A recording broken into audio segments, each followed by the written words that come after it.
G తెలుగులో రాత్రి 8 గంటలకి ప్రేక్షకులని ఎంతగానో అలరిస్తున్న సీరియల్ పడమటి సంధ్యారాగం. ఆర్కే మలినేని డైరెక్షన్ లో ఈ సీరియల్ ప్రేక్షకులని ఎంతగానో అలరిస్తోంది. సాయి కిరణ్, జయశ్రీ, ప్రీతి శర్మ, సౌందర్యారెడ్డి, పృథ్వీ, మనోజ్, కృష్ణతేజ, కిరణ్మయి, సాత్విక్, శ్వేత, ద్రాక్షారామం, సరోజ, శిరీష, యశోద కృష్ణ ఇలా ఎంతో మంది నటీనటులు పడమటి సంధ్యారాగం సీరియల్లో ప్రేక్షకులని ఎంతగానో అలరించారు. అయితే ప్రస్తుతం పడమటి సంధ్యారాగం సీరియల్ సరికొత్త మైలురాయిని చేరుకుంది.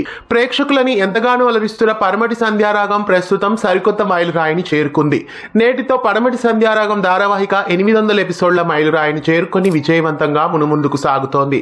పడమటి సంధ్యారాగం సీరియల్ 800 ఎపిసోడ్స్ పూర్తి చేసుకుంటున్న ఈ శుభ సందర్భంగా సీరియల్ టీం అందరికీ శుభాకాంక్షల్ని తెలియజేద్దాం. పడమటి సంధ్యారాగం సీరియల్తో మీకున్న అనుబంధాన్ని, జ్ఞాపకాన్ని ఈ 800 ఎపిసోడ్స్ శుభ సందర్భంగా కామెంట్స్లో తెలియజేయగలరు. ఇలాంటి మరెన్నో అప్డేట్స్ కోసం ఛానల్ని సబ్స్క్రైబ్ చేసి పక్కనే ఉన్న బెల్ ఐకాన్ని యాక్టివేట్ చేయండి. తెలుగు ఫ్లేమ్ యూట్యూబ్ ఛానల్ ఇప్పుడే సబ్స్క్రైబ్ చేసుకోండి.